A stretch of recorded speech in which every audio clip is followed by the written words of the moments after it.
ஒரு தேவ மனுஷன் தீர்க்க தரிசனம் உரைக்கிறார் என்பதற்காக அவர் தேவனோட உறவுல இருக்கிறார் என்று கடைசி வரைக்கும் அர்த்தம் வராது. ஆமென். என்ன காரியம் என்று சொன்னா, இன்றைக்கு அநேகர் தங்களை வரங்களை கொண்டு தேவ மனுஷர்களாக வரங்களை கொண்டு இந்த வரத்தை அடிப்படையாய் கொண்டு தேவனோடு உறவில் இருக்கிற பிரகாரமாக இந்த கடைசி நாட்கள்ல காண்பித்து அநேகரை வஞ்சித்து கொண்டிருக்கிறார்கள். ஆமென். ஆதி அப்போஸ்தல சபையில சதீஷ் 9 விதமான வரங்கள் இருந்துச்சு. ஏன்னா 9 விதமான வரங்கள்ல கத்துற ஒவ்வொரு பிள்ளைகளை தன் சித்தத்துக்கு ஏற்ற பிரகாரம் தேவன் பயன்படுத்தினார்.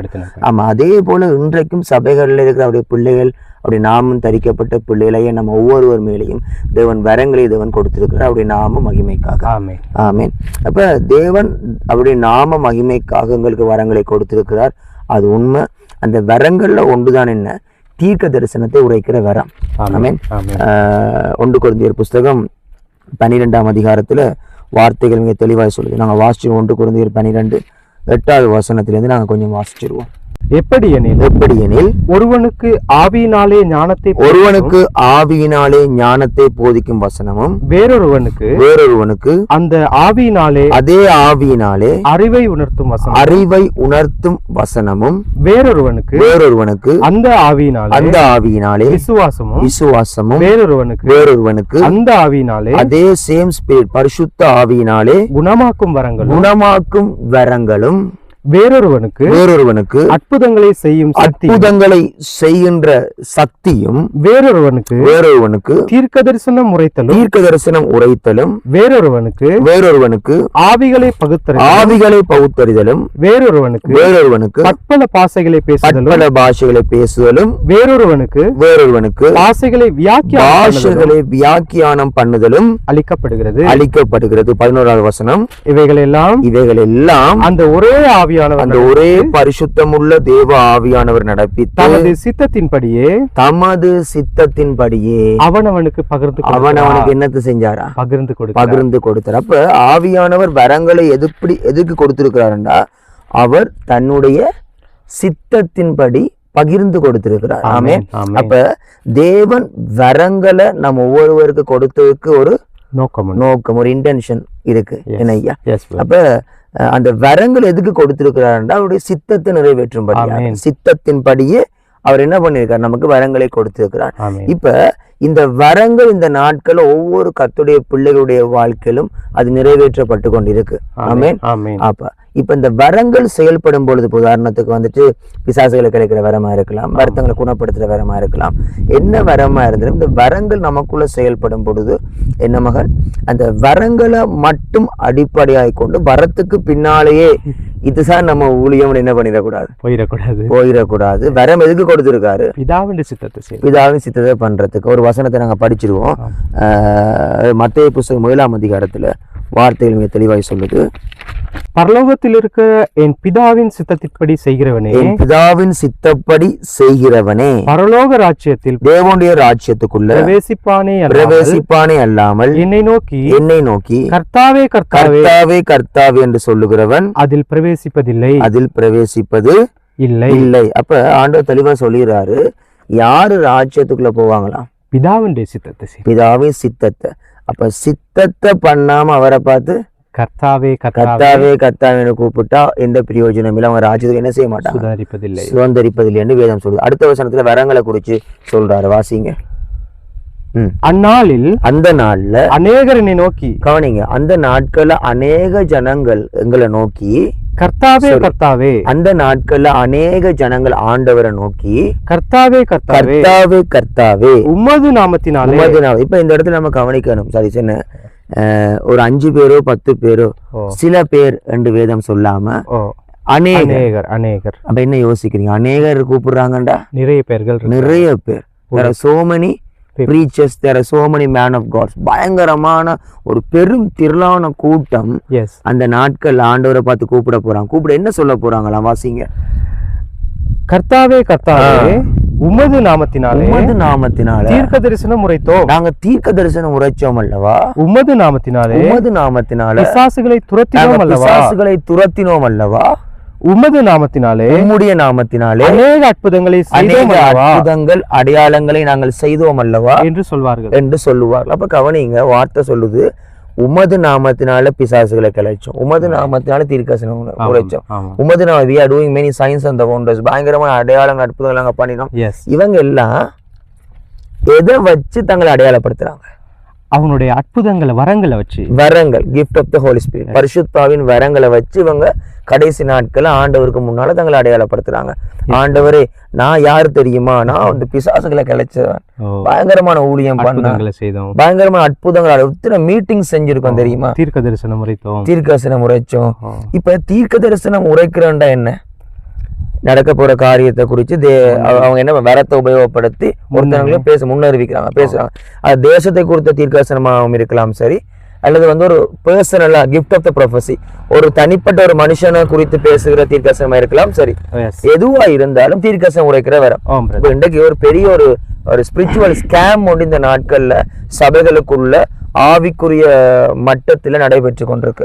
அது என்ன ஸ்பிரிச்சுவல் ஸ்கேம்னு சொன்னா, ஒருத்தன் தீர்க்க தரிசனம் உரைக்கும் பொழுது அந்த தீர்க்க தரிசனத்தை அவர் சொல்றத என்ன பண்ணிடுறாங்க, நம்பி என்ன யோசிக்கிறாங்க, கர்த்தர் பேசுறாரு, கர்த்தர் இப்ப இந்த காரியத்தை வெளிப்படுத்துறாரு.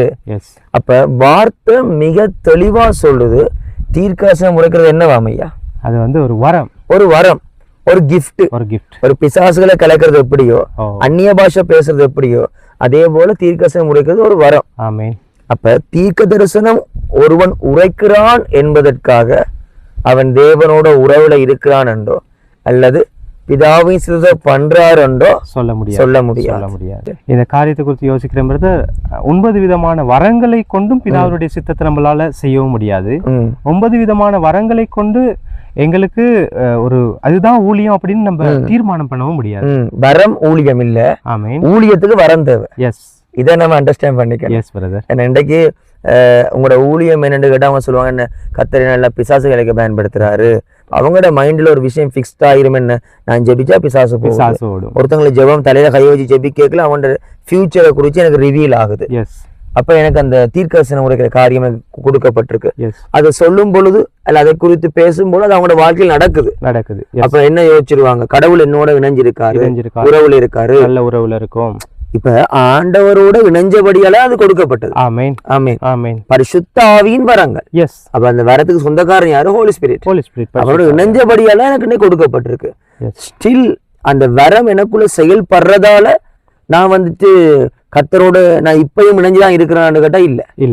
அது நாமளே என்ன செய்யணும், சோதித்து நிதானித்து அறியணும். ரோமர்ல வார்த்தை சொல்லுது, ரோமர் புஸ்தகத்தை எடுத்துக்கிறீங்களா மகன், 11ஆம் அதிகாரம் 29வது வசனம் இவ்வாறா சொல்லுது, வாச்சிருங்க ஐயா. தேவனுடைய கிருபை வரங்களும் அவர்களை தேவன் அழைத்த அந்த அழைப்பும் மாறாதவைகளே. அப்ப எது மாறாது வேதம் சொல்லுது, அவருடைய கிருபை வரங்களும் மாறாது, அவர் அழைத்த அழைப்பும் மாறு. அப்ப ஆண்டவர் நம்மையில வைத்திருக்க அந்த அழைப்பு கிருபை வரங்கள் அது சதா காலங்களும் நாங்க மரிக்கும் வரைக்கும் அது எங்களோட இருக்கும். ஆமென். அவர் நம்மளுக்கு கொடுத்தது மாறாது, அதான் அவருடைய குட்னஸே அதுதான். ஆனா இந்த வரங்களோ இந்த அழைப்பின் காரியங்களோ நமக்குள்ள செயல்படுகுது என்பதற்காக நாங்க தேவனுடைய சித்தத்தை பண்றோமான்னு கேட்டா அது நம்மளுடைய ஓட்டத்தை நாங்க அவருக்காக வாழ்ற வாழ்க்கையை நம்ம செக் பண்ணி பார்க்கணும்.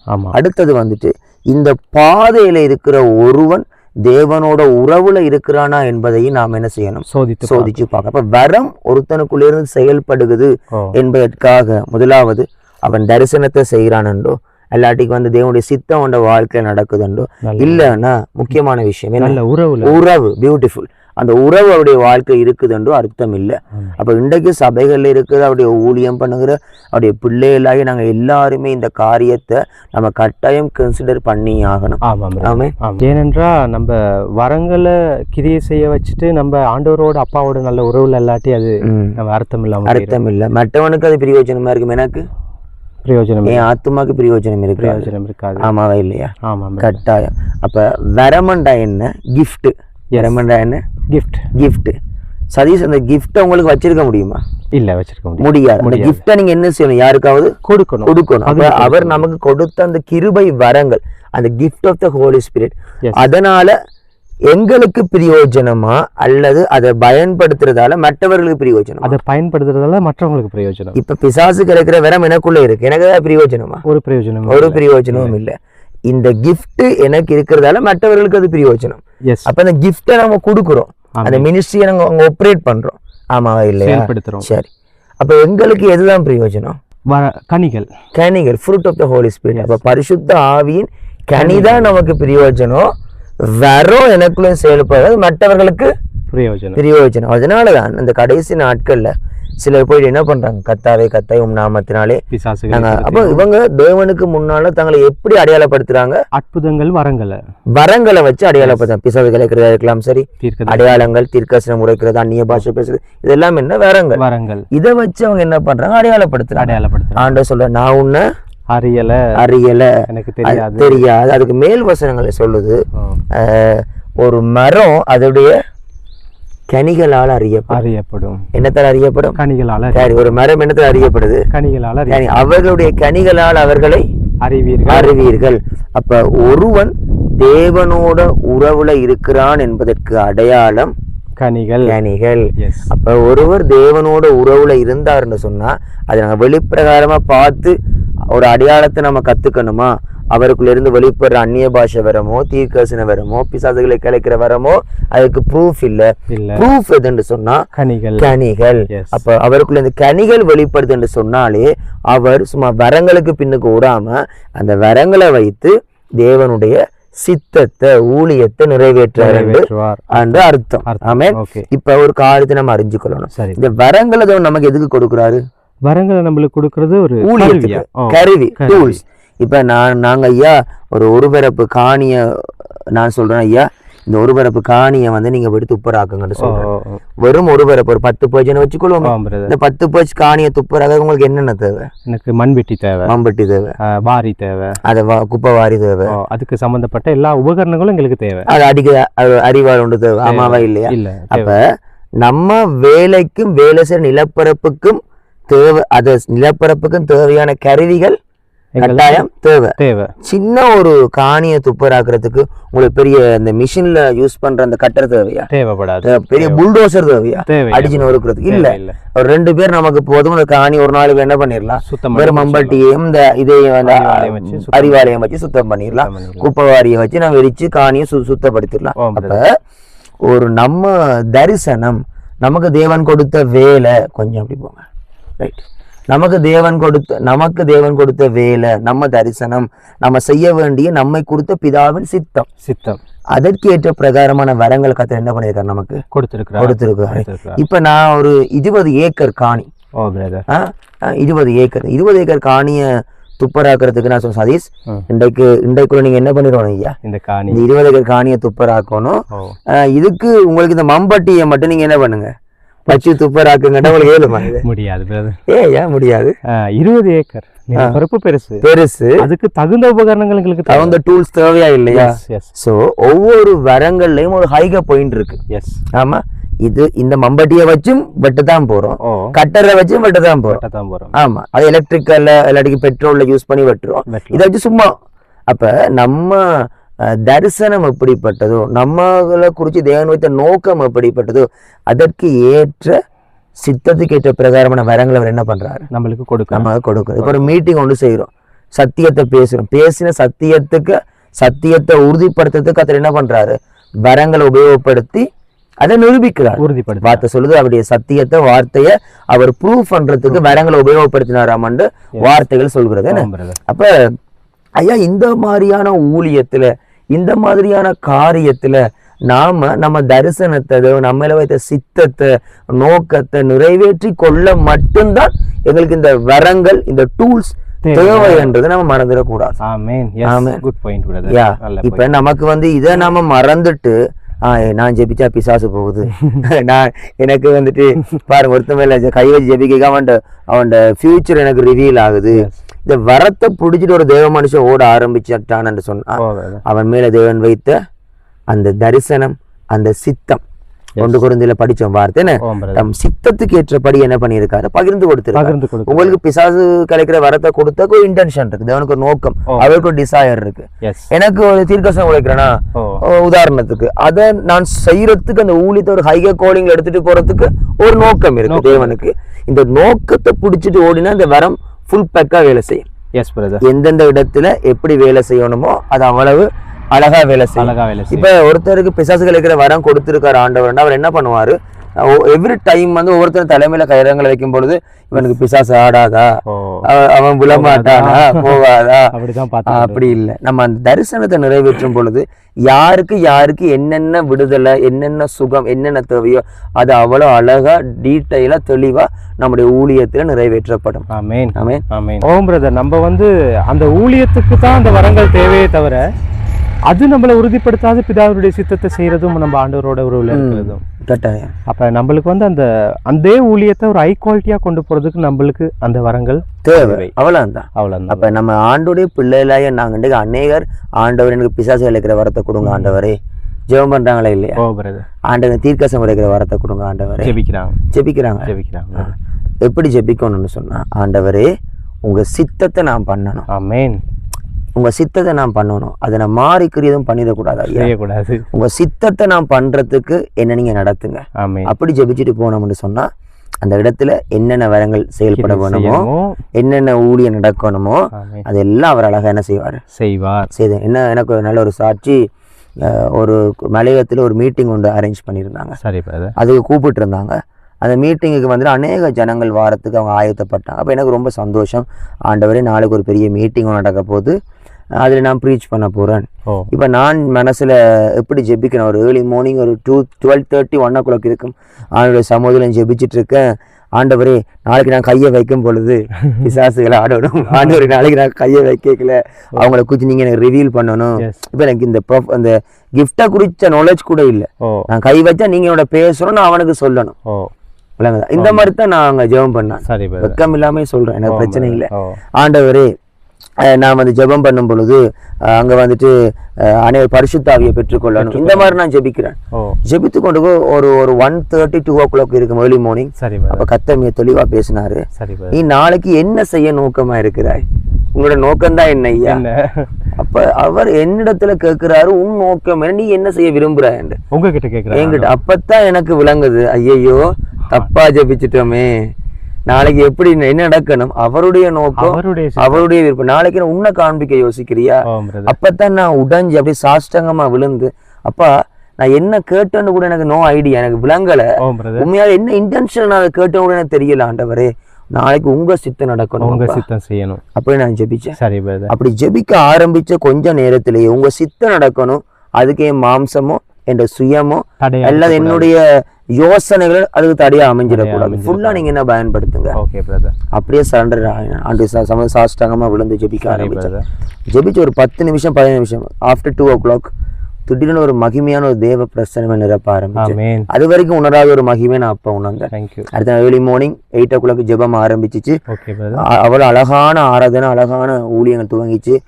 வார்த்தைய பேச ஆரம்பிச்சு ஒரு மணித்தியாலம் எனக்கு கொடுத்துருந்தாங்க வார்த்தையை பேசுறதுக்கு. வார்த்தையை பேச ஆரம்பிச்சு ஒரு மணித்தியாலத்தை நான் முடிக்கல, ஒரு 35-40 minutes பிரசங்கம் பண்ணி கொண்டிருக்கும் பொழுதே ஜனங்கள் பரிசுத்த ஆவியால் நிரம்ப ஆரம்பிச்சாங்க. எனக்கு அடுத்த எனக்கு இப்ப மைண்டில் ஓடிட்டு இருக்கே, இன்னும் கொஞ்சம் இருக்கு ஐயா, இன்னும் இது சொல்லி முடிக்கணும், இன்னும் இருக்கு. இப்ப நான் என்ன பண்றது, எல்லாம் ஆவியால் நிரம்பி துதிக்க ஆரம்பிச்சுட்டான் ப்ரீச் பண்ணிட்டு இருக்கும் பொழுது. அப்பதான் ஆவியா சொன்னார், இப்ப நீ கீழே இறங்கி போ, நான் உன்னை நடத்துவேன்டார். அப்படியே பைபிளை மூடி வச்சுட்டு இவ்வளவு போதும் ஐயா, நீங்க நடத்துறீங்க, இறங்கி போய் ஒவ்வொருடைய தலையிலையும் கரங்களை வச்சு ஜெபிக்க ஆரம்பிச்சேன். நான் கேட்டதையும் ஜெபிச்சதையும் வேண்டிக் கொண்டதையும் விட கர்த்தர் பெரிய காரியங்களை செஞ்சாரு. அவருடைய நாமத்துக்கு மட்டும் மகிமை உண்டாகட்டும். இப்ப நான் எப்படி ஜெபிச்சேன், வரங்களை பேஸ் பண்ணி ஜெபிச்சேன். இது நான் மட்டும் இல்ல, நான் ஆண்டோட கிருபையில நான் ஆண்டுக்கு அதை உணர்ந்துட்டேன். இன்னைக்கு சித்தத்துக்காக ஜெபிச்சுட்டு இருக்கேன். உங்க டிசைர், உங்க விருப்பம், உங்க நோக்கம் நடக்கணும் அப்படி ஜெபிக்கிறோம். ஆனா வேதம் சொல்றது கடைசி நாட்கள்ல என் டைம் ஜட்ஜ்மெண்ட் டேல ஆண்டவரே என்ன தெரியலையா, என்ன தெரியல, அந்த வரம் பண்ண, இந்த வரத்தை பண்ணின தீர்க்க தரிசனம் ஒரு ஆண்டவரே. ஆண்டவர் என்ன சொல்லுவாரு, ஐயா அக்கிரம செய்கைக்காரனே என்னை விட்டு அகன்று போக. வடிவான ஒரு வார்த்தை எப்படி என்றா, அக்கிரம செய்கைக்காரனே நான் உன்னை ஒரு காலும் ஒரு காலும் அறியவில்லை. ஆமென். நான் ஒருக்கா கூட நான் உன்னை பார்த்ததே இல்ல. வா, இவ்வளவு ஒரு பயங்கரமான வார்த்தை. அவ்வளவு ஊழியங்கள் செய்தும் அவ்வளவு ஊழியம் செஞ்சிருக்காரு. வரங்கள் கிரியை வேர்ல்டு ஃபேமஸ் ஊழியக்காரன். அவர் சொன்னாலே அவரா அப்பா எப்படி பேகலைப்பார். அவர் ஏசியாலே ரொம்ப ஃபேமஸ், ஸ்ரீலங்காலே ரொம்ப ஃபேமஸ். அவரை மாதிரி யாரும் டீலி ஹீலிங் செய்ய மாட்டான். உலகமே கொண்டாடுற ஊழியக்காரனா இருந்தாலும் பிள்ளைகளே, அவர் நம்மளை அறியாட்டி, பரலோகம் எங்களை அறியாட்டிக்கு வேலையில யூஸ்லெஸ். என்ன ஒரு 10,000-20,000 ஜனங்களுக்கு முன்னால ஆண்டவரோட உறவில்லாம வெறும் வரத்தை மட்டும் புடிச்சிட்டு நான் போய் நிக்கிறதுக்கு பதிலா பூட்டப்பட்ட அறைக்குள்ள அவருடைய உறவோட இருக்கிறது எனக்கு மேல். அதை என் ஆத்மா காத்துக்கொள்ளும். நான் தேவர ஆட்சியத்தை ருசி பார்க்க எனக்கு ஒரு பாலமா ஒரு உதவியா அமையும். ஆமா. இன்றைய நாட்கள்ல ஊழியக்காரங்க பாத்தீங்கன்னு சொன்னா அற்புதங்களை பிடிச்சு கொண்டு நான் ஜெபிச்சாலும் ஜெபிக்காவிட்டியும் நான் போனா அற்புதம் கிரியை செய்யும். ஆமா, அதை பேஸா கொண்டு அவங்க ஊழியங்கள் செய்யறாங்க. ஆனா நம்ம அப்பாவோட இருக்கிறதான உறவு, அவருடைய சித்தம், அவர் என்னத்தை விரும்புறார் அப்படிங்கறத நீங்க அழகா சொன்னீங்க பிரதர். ஆண்டவர் உண்மைக்குமே விரும்புகிற காரியம் என்னன்னு கேட்டா, பிதாவோடு நம்ம இருக்கிறதான உறவு நம்முடைய ஆவிக்குரிய வாழ்க்கைக்கும் சரி நம்முடைய ஊழியத்துக்கும் சரி ரொம்ப முக்கியம். ஆமென். அதையும் தாண்டி பிதாவுடைய சித்தத்தை செய்கிறது தான் ஒரு மெய்யான ஊழியம். ஆமென். அப்ப நம்முடைய ஊழியத்துக்காக ஆண்டவர் கொடுக்கப்பட்டதான வரங்களை நம்ம அதை ஊழியம்னு சொல்லி, அதுதான் உறவு, அதுதான் ஆண்டவர் சித்தம்னு சொல்லி பிடிச்சு கொண்டு ஊழியம் செய்யறவளோ வெற்றியா முடியாது. இப்ப நமக்கு ஆண்டவர் சில வரங்களை கொடுக்குறாருன்னு சொன்ன நோக்கமே அவர் அதை வச்சு சில நோக்கங்கள், சில தரிசனத்தின் ஊழியங்களை அவர் நமக்கு வச்சிருக்காரு. அதை பிடிச்சிட்டு நம்ம ஓடிட்டோம்னு சொன்னா அந்தந்த இடத்துல எங்கெங்க வரங்கள் ஆப்ரேட் ஆகணுமோ, செயல்பட வேணுமோ, நடக்கணுமோ, அது கட்டாயம் என்ன செய்யும்? நடக்கும். வெற்றியாய் நடக்கும். அப்ப நம்ம பார்த்தோம், ஆண்டவர் என்னோட பேசின ஒரு விஷயம் என்னன்னு கேட்டா, நம்ம எவ்வளவு சின்ன ஊழியமாவும் இருக்கலாம், பெரிய ஊழியமாவும் இருக்கலாம். நம்ம ஜெபிக்கும் போது பிதாவிடத்துல நாங்க ஜெபிக்கணும், ஏசப்பா உங்களுடைய சித்தம் என்ன ஆண்டவரே, இந்த ஊழியத்துல உங்களுடைய சித்தத்தை கொண்டு என்னை ஒரு கருவியாய் கொண்டு நீங்க அந்த ஊழியத்தை வெற்றியாய் நிறைவேற்றுங்க அப்படின்னு நம்ம அவர் மேல பாரத்தை வச்சுட்டு நம்ம ஊழியம் செஞ்சோன்னு சொன்னா அந்த ஊழியத்துல மிகப்பெரியதான ஒரு ஆவியானவருடைய கிரியையை, ஆளுகையை நம்மளால உணர முடியும். இம்பாக்ட பார்க்கலாம். ஆண்டவர் அதை பண்ணுங்க, இதை பண்ணுங்க, பிசாசு போகணும், அது போகணும், இது போகணும் அப்படி ஜெபிக்கிறதாம நான் வளமையா ஜெபம் பண்றப்போ என்ன ஐயா, ஆண்டவரே உங்க சித்தத்தை செய்யும். நான் ஊழியத்துக்கு போற ஆண்டவர் உங்க சித்தம் நடக்கட்டும். சுவிசேஷ ஊழியத்துக்கு போற ஆண்டவர் இங்க இன்னைக்கு என்ன சித்தம் வச்சிருக்கீங்க அது நடக்கட்டும், அதுக்கு என்ன ஒப்பு கொடுக்குறேன். ஆண்டவர் இன்னைக்கு நான் ஒரு இடத்துல பிரீச் பண்ண போறேன், உங்க சித்தம் நடக்கட்டும். ஆண்டவர் நான் வர்ஷிப் பண்ண போறோம் சபையில, உங்க சித்தம் நடக்கட்டும். அவ்வளவுதான். அப்ப நம்ம அந்த சித்தத்துக்கு ஒப்பு கொடுத்து நம்ம ஊழியத்தை பண்ண ஆரம்பிப்போம்டா, அந்த அவர் கையில கருவியல் கொடுத்துருக்காரு. அந்த கருவியல் உபயோகப்படுத்தி நாம தேவ ராஜ்யத்தை கட்டும் பொழுது அவருடைய பரிபூர்ணமான மகிமை அந்த இடத்துல கட்டவிழ்க்கப்படாது. இதை பார்க்குற வீடியோஸை பார்க்குற ஒவ்வொரு பிள்ளைகளுக்கும் நான் தேவனை துதிக்கிறேன். பிரியமான பிள்ளைகளே, இந்த நாட்கள்ல அநேகர் வரங்களுக்கு பின்னால போவதை நான் பார்க்கிறேன். அநேகர் வரங்களை உபயோகப்படுத்துகிற ஊழியக்காரர்களை விக்கிரகமாக்கி இருக்கிறதே நாம பார்த்துருக்கிறோம். ஸோ நம்ம வார்த்தையின்படி அந்த வேத வசனம், தேவ சத்தியமாகிய கண்ணாடி, அதுல இருந்து நாம எங்களை பார்க்கணும். வார்த்தையின்படி என் வாழ்க்கை இருக்கா, வார்த்தையின்படி நம்ம சில விஷயத்தை கிறிஸ்துவுக்குள்ள சரியாத்தான் நாங்க ஃபாலோ பண்றோமா, அவருடைய சித்தத்தை செய்யாம, அவருடைய நோக்கத்தை நிறைவேற்றாம, இருதயத்தின் விருப்பத்தை அறிஞ்சு கொள்ளாம நம்ம என்ன செய்யறதுலையும் எந்த பிரயோஜனமும் இல்லை. அந்த ஊழியத்துல எவ்வளவு பெரிய அடையாளங்களே நடந்தாலும் அங்க தேவ சித்தம் இருக்கான்றதை நாங்க முதலாக தேடி பார்க்கணும். ஆமே. ஜெபம் பண்ணிடுவோமா சதீஷ்? இந்த பார்க்க ஒவ்வொருவரும் இந்த ஆசீர்வதிப்பார், உங்களை கத்து தைரியப்படுத்துவாராக. நாங்கள் உங்களை என்கரேஜ் பண்றோம். அதிகமாக சித்தத்துக்குள்ள ஒரு மகிமையின் ஊழியத்தை நீங்க கட்டவிழ்க்க வேண்டும் என்ற. God bless you. ஷாலோம். ஜெபம் பண்ணிடுவோமா? பிதாவே, உமக்கு நன்றி செலுத்துகிறோம். ஆமென். உம்முடைய பிதாவாகிய குமாரனாகிய இயேசுவின் நாமத்தினாலே ஆண்டவரே, இந்த வேலையிலும் கூட இன்றைய நாள்ல ஆண்டவரே எங்களுடைய ஊழியங்களை நாங்கள் எப்படி செய்ய வேண்டும், ஆண்டவரே நாங்கள் எதை ஒரு நோக்கமாய் கொண்டு செய்ய வேண்டும் என்று நீர் எங்களுக்கு கற்றுக் கொடுத்தீர். அப்பா, பிதாவினுடைய சித்தத்தை செய்யாதவனை நான் அறியேன் என்று நியாய தீர்ப்பு நாட்களிலே ஆண்டவர் சொல்லுகிறதை நாங்கள் கேட்டோம். ஆமென். அப்பா, உம்மோடு இருக்கிறதான உறவு முதலாவது சரியாக இருக்க வேண்டும் ஆண்டவரே. ஆண்டவரே, உம்மோடு இருக்கிறதான அந்த பிதாவினுடைய சித்தத்தை நாங்கள் சரியாய் செய்கிறவர்களாய் நாங்கள் நடக்க வேண்டும். ஆமென். அப்பொழுது ஆண்டவரே எங்களுடைய ஊழியங்கள் வெற்றியாய் நடக்கும் என்று நாங்கள் விசுவாசிக்கிறோம். அப்பா, இதை கேட்கிறதான ஒவ்வொரு பிள்ளைகளோடும் நீங்க பேசுங்க. அப்பா, வார்த்தையோடு தெளிவோடு கூட ஊழியங்களை செய்யத்தக்கதாய் ஆண்டவரே மோடு கூட நல்ல உறவு உடைய சித்தம் ஆண்டவரை ஊழியங்களே செயல்படுத்தும்படியாய் நாங்கள் ஜெபிக்கிறோம். எல்லா நாமங்களுக்கும் மேலான இயேசுவின் நாமத்தில் ஜெபிக்கிறோம் பிதாவே. ஆமென். ஆமென். ஆமென். ஷாலோம். ஸ்தோத்திரம் ஆண்டவரே.